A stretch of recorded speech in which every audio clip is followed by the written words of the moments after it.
আজাদ ওনার ভাইরা আজকে মৃত্যুবরণ করার কারণে ওনার প্রতিনিধি আজকে আমাদের কাছে এসেছেন।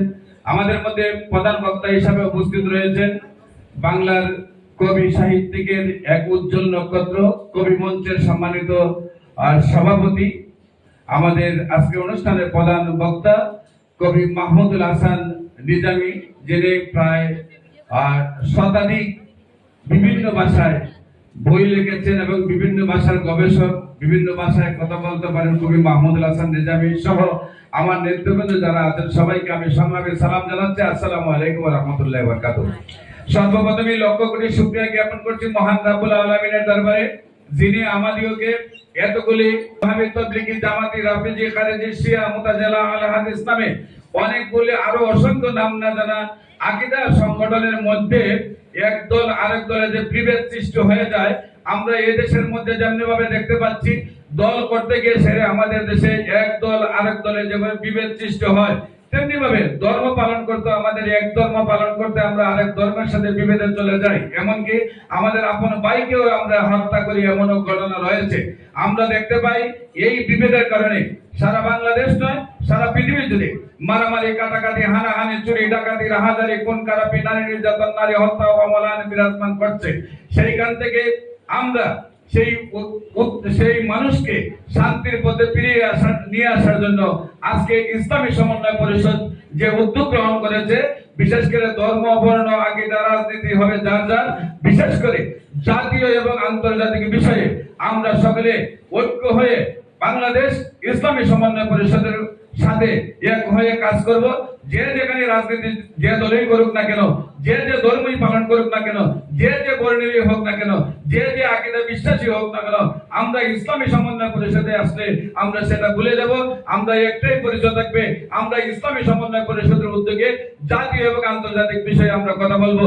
আজকে আমরা আমাদের জাতীয় বিষয়ে বিশেষ করে বলবো ফারাক্কার বাঁধ, টিপাইমুখের বাঁধ, তিস্তার বাঁধ থেকে নদী খনন করে বঙ্গোপসাগর পর্যন্ত যদি আমরা নিয়ে আসি, তাহলে আমাদের এক বছরে যে লস হয় সেই লসের থেকেও আমাদের খরচ হবে না, কিন্তু দেশটা সোনার দেশ হয়ে যাবে। মাছে ভরপুর হবে, বালুতে ভরপুর হবে, পানিতে ভরপুর হবে, যা শুকনা মৌসুমে কাজ করবে। আমরা দেখতে পাই একটা সিএনজি ইন্ডিয়াতে 2 লক্ষ টাকা, আমার দেশে সেই সিএনজিটা ঢাকা সিটিতে 30 লক্ষ টাকা। আমরা সেই সব বৈষম্যের বিরুদ্ধে কথা বলবো। আমরা চাই শিক্ষা খাতে সর্বোচ্চ বরাদ্দ হোক, শিক্ষা সবার জন্য নিশ্চিত হোক, সেই সব বিষয়ে আমরা কথা বলবো। আমরা কথা বলবো এদেশের জনগণের যে সকল ন্যায্য দাবি, সকল মানুষের দাবি, সকল মানুষ চায়, সকল মানুষের অন্তরের কথা, সেই কথাগুলি ইসলামী সমন্বয় পরিষদ করবে। আমরা চাই না এদেশের মধ্যে মানুষের তার নিজের মতবাদ প্রকাশ করতে গিয়ে হানাহানি, মারামারি থাকবে। আমরা যদি ইসলামী সমন্বয় পরিষদ আমরা ঐক্য হয়ে কাজ করি, মানুষ সেই বৈষম্য থেকে সরে আসবে, মানুষ শান্তির পথ থেকে তুলে আসবে। সবাই মিললে নিজের, আমরা যেহেতু একজন ডাক্তারের কাছে গেলে আপনি আজকে যে বিষয় নিয়ে যাবেন সেই বিষয়ে 20 জন ডাক্তারের কাছে গেলে 20 জন 20টা ভ্যাকসিনেশন করবে, কিন্তু সেইখানে আপনি সেই মতানুজ্ঞের জন্য কাউকে মারছেন না, যেটা আপনার জীবন নিয়ে গেলাম। কিন্তু আপনার মতকে প্রকাশ করার পরে অন্যের মতের সাথে মিশে না বলে আপনি তাকে মারতে যাবেন কেন? আমরা বলবো এই বৈষম্যগুলো দূর করে ইসলামী সমন্বয় পরিষদের কাজ।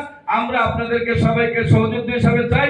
আমরা প্রথম থেকে যেভাবে সাড়া পেয়েছি, সবাই যেভাবে উদ্বুদ্ধ হয়ে কাজ করছেন, সকল ধর্মের লোকরা যেভাবে এখানে কাজ করছেন, সকল রাজনৈতিক নেতারা যেভাবে কাজ করছেন, সকল আকীদার লোকগুলো যেভাবে কাজ করছেন, আমরা দৃঢ় বিশ্বাস ইসলামী সমন্বয় পরিষদ সারা পৃথিবী জুড়ে বিশাল একটি ভূমিকা রাখবে। আজকেও ইসলামী সমন্বয় পরিষদের ছাত্র পরিষদের কেন্দ্রীয় কমিটি গঠন হবে। আকাশের অবস্থা খুবই খারাপ। আমরা মনে করেছিলাম যে অবস্থা, আমরা বৃষ্টিতে ভিজে এসেছি, মনে হয় যে আমরা প্রোগ্রামটা আজকে সাকসেস করতে পারবো না, কিন্তু আল্লাহর অশেষ রহমতে ভর্তি কানায় কানায় ভরে গেছে। আমরা যতটুকু চাহিদা ছিল তার চেয়ে বেশি আমাদের চাহিদা পূরণ হয়েছে। আমরা বিশ্বাস করতে পারি এখন ইসলামী সমন্বয় পরিষদের নেতৃবৃন্দরা যেভাবে ঐক্য হয়ে কাজ করছেন, তাদের হাতে সারা পৃথিবীর মানুষ নিরাপত্তা পাবে, মানুষের যে অধিকারগুলি আছে তারা ফিরিয়ে পাবে। আমরা আরেকটা দাবি জানাই, এই দেশের মধ্যে যে ইউনিভার্সিটি ভর্তি পরীক্ষা যেন এককেন্দ্রিক করা হয় এবং এই ডাক্তারদের যে ভর্তি এমবিবিএস এবং বিএসএমএস এদের আসন সংখ্যা আরো বৃদ্ধি করা হয়।